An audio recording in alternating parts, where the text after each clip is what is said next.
আসসালামু আলাইকুম। মিতা মুস্তাফা স্বাগত জানাচ্ছি এনটিভির সন্ধ্যার খবরে। গ্রেফতারি পরোয়ানা জারি হওয়া সেনা কর্মকর্তাদের বিচার আইনি প্রক্রিয়ায় হবে বলে জানিয়েছেন স্বরাষ্ট্র উপদেষ্টা জাহাঙ্গীর আলম চৌধুরী। বলেন, আগের 3টি নির্বাচনের কেউ এবার দায়িত্বে থাকবে না। মাঠ পর্যায়ের কর্মকর্তাদের নিরপেক্ষভাবে কাজ করার নির্দেশনা দেওয়া হয়েছে। রিপোর্টে জানাচ্ছেন শফি মাহমুদ সাগর।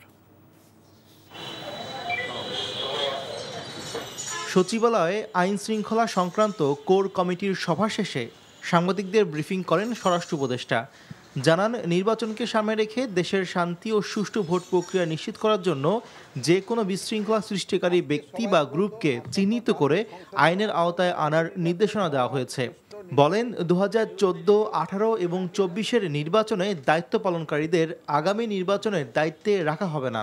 গত 2014, 18 এবং 24 সালে জাতীয় সংসদ নির্বাচনের দায়িত্ব পালনকারী ব্যক্তিদের আসন্ন নির্বাচন যথাসম্ভব তাদের দায়িত্ব থেকে অব্যাহতি দেওয়া।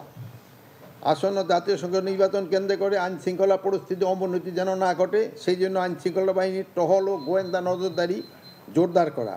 আন্তর্জাতিক অপরাধ ট্রাইব্যুনালের গ্রেপ্তারি পরোয়ানাভুক্ত সেনা কর্মকর্তাদের বিচারের সময় অভিযুক্ত কর্মকর্তাদের সেনাবাহিনী নিজ হেফাজতে রাখতে চায় কিনা এমন প্রশ্নের জবাবে স্বরাষ্ট্র উপদেষ্টা বলেন, দেশের বিদ্যমান আইনেই তাদের বিচার হবে। যে অফিসারদের বিরুদ্ধে ওয়ারেন্ট জারি করা হয়েছে, তাদেরকে আর্মি তাদের হেফাজতে রাখতে চায়। এটার ক্ষেত্রে আমরা আইনি যে প্রক্রিয়া ওইটা আমরা গ্রহণ করব। এবারের নির্বাচনে প্রায় 80,000 সশস্ত্র বাহিনীর সদস্য মোতায়েন করা হবে জানিয়ে স্বরাষ্ট্র উপদেষ্টা বলেন, ইতোমধ্যে বেশিরভাগ নির্বাচনী প্রশিক্ষণ সম্পন্ন হয়েছে। শফি মাহমুদ সাগর, এনটিভি নিউজ, ঢাকা। প্রধান নির্বাচন কমিশনার এএমএম নাসিরউদ্দিন বলেছেন, প্রতীক ইস্যুতে এনসিপি নির্বাচনে বাধা সৃষ্টি করবে না। বলেন, আগের মতো নির্বাচন আর হবে না, আগামী নির্বাচন হবে স্বচ্ছ। চট্টগ্রামে নির্বাচনী কর্মকর্তাদের সাথে মত বিনিময় শেষে সাংবাদিকদের তিনি এসব কথা বলেন।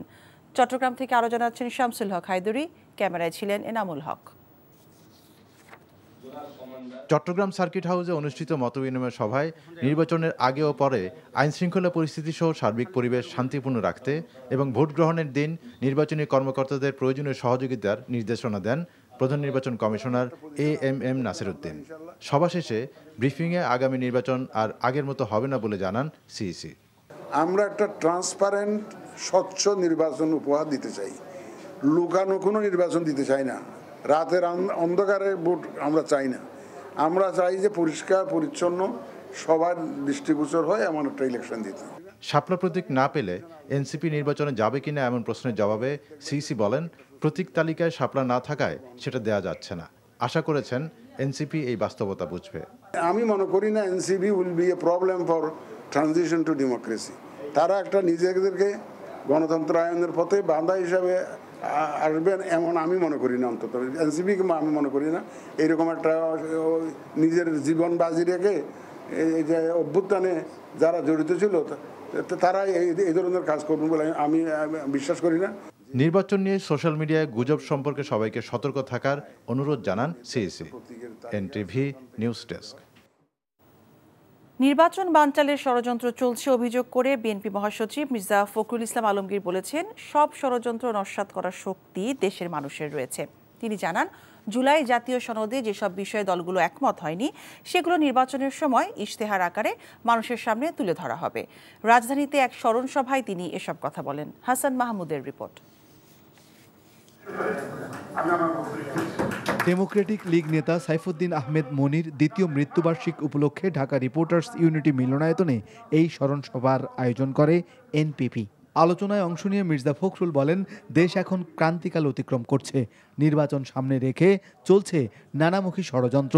সংখ্যানুপাতিক নির্বাচন নিয়ে এদেশের মানুষের কোনো ধারণা নেই জানিয়ে তিনি বলেন, এটিকে সামনে নিয়ে আসা হয়েছে নির্বাচনকে বিলম্বিত করতে। পিআর পদ্ধতি, তো সেই পদ্ধতি তারা যদিও সংস্কার কমিশন সেটা নিয়ে আসেনি, কয়েকটি রাজনৈতিক দল সেই পদ্ধতি কথা বলছে এবং যেটার জন্য তারা আন্দোলন করছে। এর লক্ষ্য একটাই, সেই লক্ষ্যটি হচ্ছে যে নির্বাচনকে বিলম্বিত করা, চাপিয়ে দেওয়া কোনো কিছু এই দেশের মানুষ গ্রহণ করবে না। অনেক ষড়যন্ত্র আছে, চক্রান্ত আছে, সমস্ত ষড়যন্ত্র চক্রান্তকে পরাজিত করবার শক্তি বাংলাদেশের মানুষের আছে।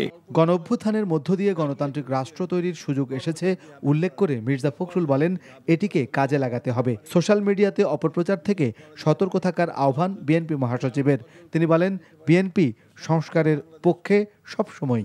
আগামী 17 তারিখে এই সনদের স্বাক্ষর করবেন। আর যে বিষয়গুলো একমত হওয়া যায়নি সেগুলো নিয়ে রাজনৈতিক দলগুলো জনগণের সামনে তারা নির্বাচনের সময় ম্যানিফেস্টো আকারে যাবেন। এই সামনের যে পরীক্ষা, এই পরীক্ষা কঠিন পরীক্ষা।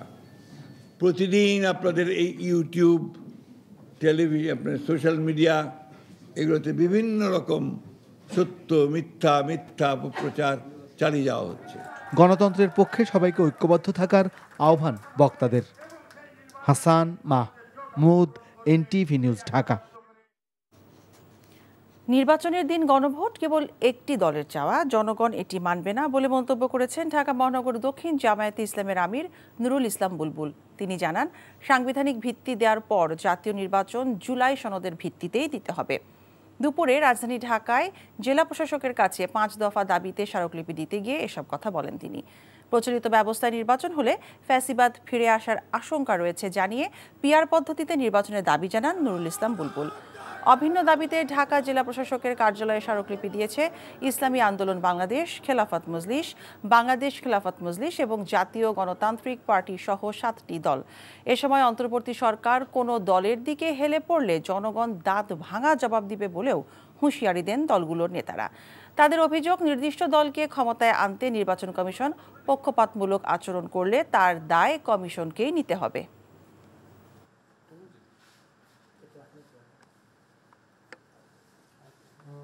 পাঁচ দফা দাবির যে যৌক্তিকতা, এটা আজকে দেশবাসীর কাছে পরিষ্কার।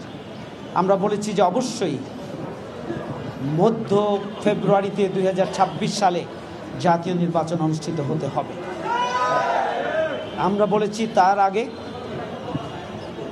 জুলাই সনদ এবং জুলাই ঘোষণাপত্রের আইনগত ভিত্তি নিশ্চিত করার জন্য প্রক্রিয়া সম্পন্ন করে অবশ্যই গণভোট দিতে হবে। সরকার যে আগামী ফেব্রুয়ারিতে যে নির্বাচনের রোডম্যাপ ঘোষণা করেছেন, এই নির্বাচনের পূর্বেই জুলাই সনদের আদেশ জারি করতে হবে এবং তা বাস্তবায়ন করতে হবে। জুলাই সনদ বাস্তবায়নে গণভোটের বিষয়ে সব রাজনৈতিক দল একমত হলেও দিনক্ষণ নিয়ে রয়েছে মতানৈক্য।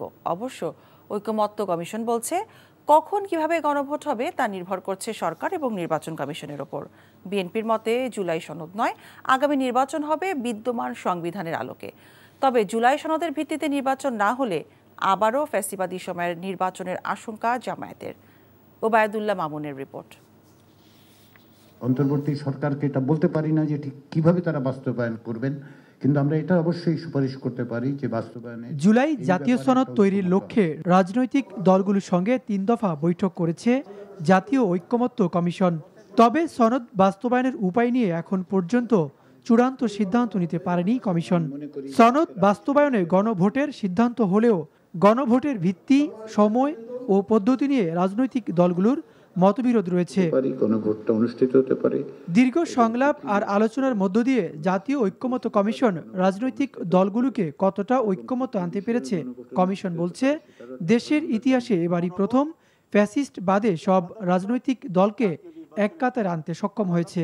তবে জাতীয় জুলাই সনদ বাস্তবায়ন ও আগামী জাতীয় নির্বাচন কোন পদ্ধতিতে হবে সে বিষয়ে সিদ্ধান্ত নেবে অন্তর্বর্তী সরকার ও নির্বাচন কমিশন। সবচাইতে বড় সাফল্য ঐকমত্য কমিশনের যে বাংলাদেশের প্রায় সকল রাজনৈতিক দল এবং শক্তি ফ্যাসিস্ট বাদে সবাইকে পাশাপাশি একটা কক্ষের মধ্যে বসিয়ে সৌহার্দ্যপূর্ণ পরিবেশে দিনের পর দিন, সপ্তাহ পর সপ্তাহ, মাসের পর মাস আলোচনা, এটা বাংলাদেশে তো প্রথম, দুনিয়াতে এগুলো খুব বিরল ঘটনা। জুলাই জাতীয় সনদ সকল দলের অংশগ্রহণে সেটা কিভাবে বাস্তবায়িত হবে, কিভাবে আইনি ভিত্তি পাবে, সেটার আনুষ্ঠানিক আলোচনাও শেষ হয়েছে। চূড়ান্ত সিদ্ধান্ত তো সরকার এবং নির্বাচন কমিশন নেবে। পিআরের পক্ষে গণভোটের দাবি অযৌক্তিক মন্তব্য করে বিএনপি বলছে, বিএনপিকে চাপে রাখতে কিছু দল পিআরের বিষয়ে অতি উৎসাহ দেখাচ্ছে। পিআরের জন্য আমাকে গণভোটে যেতে হবে কেন?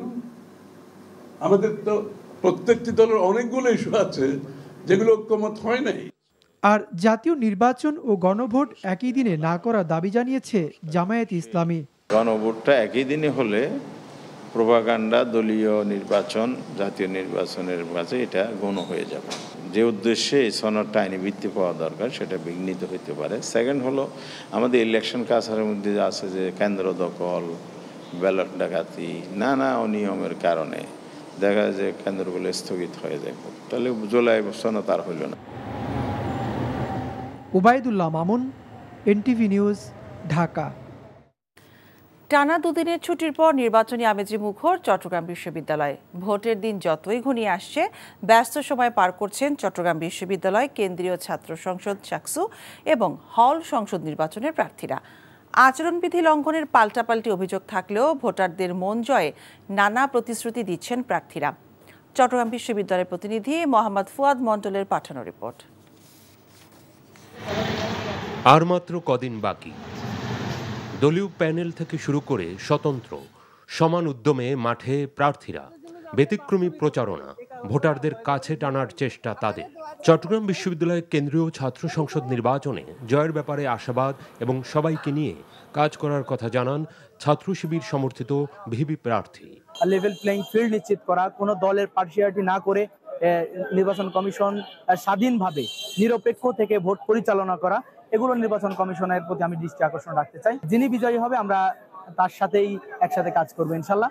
আর নির্বাচনের মাঠে পক্ষপাতমূলক আচরণের অভিযোগ ছাত্রদল সমর্থিত ভিপি প্রার্থী। বিশ্ববিদ্যালয়ের প্রশাসনের সাউন্ড সিস্টেম ব্যবহার করে প্রচারণা চালাচ্ছেন, যেটা হচ্ছে স্পষ্টত আচরণবিধি লঙ্ঘন। কিন্তু আমাদের যে অভিযোগটা আমরা করেছিলাম, ইব্রাহিম রনি যিনি ছাত্র শিবির সমর্থিত প্যানেলের ভিপি প্রার্থী, আমাদের নির্বাচন কমিশনার কিন্তু তার ব্যাপারে কার্যকরী কোনো পদক্ষেপ নেয়নি। এদিকে সুষ্ঠু ও শান্তিপূর্ণ নির্বাচনের প্রস্তুতির কথা জানায় নির্বাচন কমিশন। এখন থেকে ক্ষণ গণনা করা ছাড়া বাকি যে সমস্ত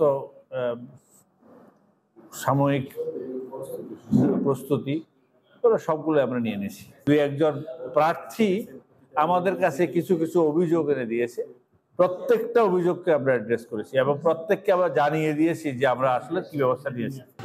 দীর্ঘ ৩৫ বছর পর চাকসু ও হল সংসদ নির্বাচনের মোট প্রার্থী ৯০৮ জন। আগামী ১৫ই অক্টোবর অনুষ্ঠিত হবে নির্বাচন। NTV news desk. এদিকে রাকসু নির্বাচনকে ঘিরে বিভিন্ন প্যানেল এবং স্বতন্ত্র প্রার্থীরা দিচ্ছেন নানা প্রতিশ্রুতি। ভোট গ্রহণের তারিখ ঘনিয়ে আসায় রাকসু নির্বাচনে অংশ নেওয়া প্রার্থীদের ব্যস্ততা বেড়েছে। শিক্ষার্থী ভোটারদের আকৃষ্ট করতে তারা দিচ্ছেন নানা প্রতিশ্রুতি। নিজের দায়িত্বের মধ্যে পড়ে না এমন প্রতিশ্রুতিও দিচ্ছেন কেউ কেউ। সেসব প্রতিশ্রুতি বাস্তবায়ন নিয়ে অনেকে প্রশ্ন তুললেও প্রার্থীরা তুলে ধরছেন তাদের পরিকল্পনা। সেশন জট নিরসনের প্রশাসনের সাথে সমন্বয় করে একাডেমিক ক্যালেন্ডার প্রণয়ন সহ 10 দফা নির্বাচনী ইশতেহার ঘোষণা করেছে ছাত্রদল।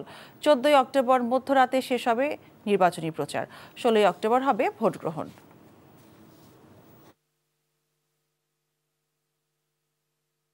কালো টাকার ঝনঝনানি নেই যে আমরা এরকম ইশতেহার বা এরকম কথা দিব যে আমরা ব্যক্তিগত টাকা দিয়ে এটা করব। সরকার রাজশাহী বিশ্ববিদ্যালয়কে যেই বাজেট দেয় সেই বাজেট দিয়েই আমাদের সম্ভব শিক্ষার্থীদের সাথে সমন্বয় করে এবং প্রশাসনের সাথে সমন্বয় করে কাজ করা।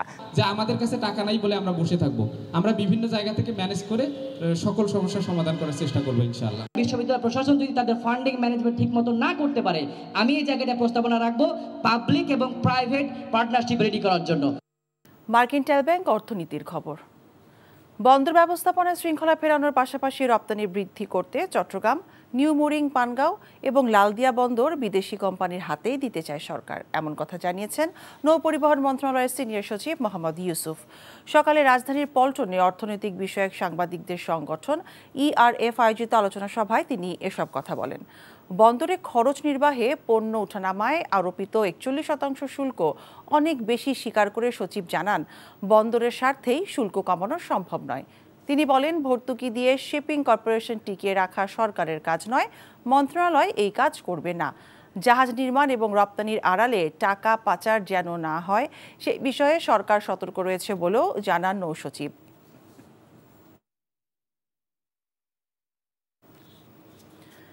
দেশের শীর্ষস্থানীয় টেলিভিশন চ্যানেল এনটিভিতে আবারও শুরু হচ্ছে বিউটি এক্সপার্ট খুঁজে বের করার reality show Momtaz herbal products presents secret beauty expert season 2।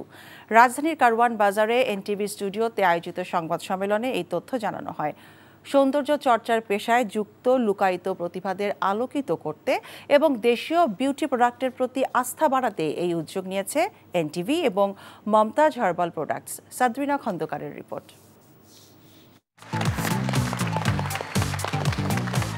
সৌন্দর্য শিল্পে কর্মরত বিউটিশিয়ানদের নান্দনিকতা, দক্ষতা ও সৃজনশীলতার প্রকাশ ঘটাতে এনটিভিতে শুরু হতে যাচ্ছে reality show Momtaz herbal products presents secret beauty expert season 2। সংবাদ সম্মেলনে এনটিভির পরিচালক নুরুদ্দিন আহমেদ বলেন, মমতাজ হার্বালের সাথে এনটিভির দীর্ঘদিনের পথ চলা। এই প্রতিযোগিতা সেই যাত্রাকে আরও এগিয়ে নেবে। দীর্ঘদিন ধরে এই মমতাজ হার্বালের সাথে এনটিভির একটি সুপরিচিত একটা সম্বন্ধনা রয়েছে।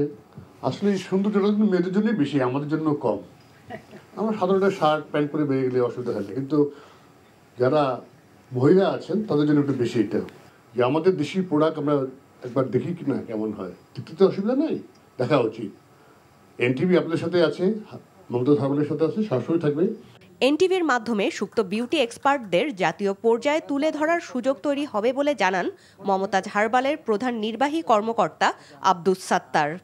গতবারও ভালো সুন্দর একটা সাকসেসফুলি প্রোগ্রাম করতে পারছি একটাই কারণ, এনটিভির পুরা টিম কলাকৌশলী সবাই ভালো, আমার মানে খুব বসম মানুষ। আর এইরকম সহযোগী যতদিন আছেন আমি চাবো যে আমাদের পাশে এবং এনটিভির পাশে আপনারা থাকবেন। এবার আশা করি এর চেয়ে 10 গুণ ভালো কিছু নিয়ে আপনাদের সামনে আসবো ইনশাল্লাহ। সিজন 1-এর তুলনায় এবারের আয়োজন আরও দর্শকপ্রিয়তা পাবে বলে আশা করছেন এনটিভির প্রোগ্রাম ম্যানেজার এবং অনুষ্ঠানটির পরিচালক মোহাম্মদ নুরুজ্জামান। আশা করি এবার প্রোগ্রামে কিছু ভিন্নতা থাকবে। গতবার বললাম তো যে খুব শর্ট টাইমে করেছে, এবার প্রোগ্রামের ভিতরেও আমরা কিছু চেঞ্জ আনতে চাচ্ছি, যে শুধু বিউটি বা শুধু যে সাজগুজ এটাও না, পাশাপাশি তাদের বিভিন্ন এক্সট্রা কারুকলাম যে বিষয়গুলো তাদের ভিতরে আছে সেটাও আমরা এই প্রোগ্রামের মাধ্যমে এবার ফুটিয়ে তোলার চেষ্টা করব। সারা দেশ থেকে রেজিস্ট্রেশন ও বাছাই প্রক্রিয়ার মধ্য দিয়ে নির্বাচিত হয়েছেন 120 জন প্রতিযোগী, যেখান থেকে 36 জন নিয়ে শুরু হবে মূল প্রতিযোগিতা। চূড়ান্ত নির্বাচিত হবেন দেশের সেরা 3 সিক্রেট বিউটি এক্সপার্ট, যারা পাবেন মমতাজ হার্বাল প্রোডাক্টসের পক্ষ থেকে আকর্ষণীয় পুরস্কার ও নগদ অর্থ। সাদরিনা খন্দকার, এনটিভি নিউজ, ঢাকা। এই ছিল সন্ধ্যার খবরে। এই খবরের ভিডিও সহ আপডেট জানতে ভিজিট করুন এনটিভি অনলাইন www.ntvbd.com। এছাড়াও এনটিভি জনপ্রিয় সব অনুষ্ঠান ও খবরের আপডেট জানতে ভিজিট করুন আমাদের ইউটিউব ও ভেরিফাইড ফেসবুক পেজ। রাত 10:30টায় রাতের খবর দেখার আমন্ত্রণ রইল। সবাইকে ধন্যবাদ।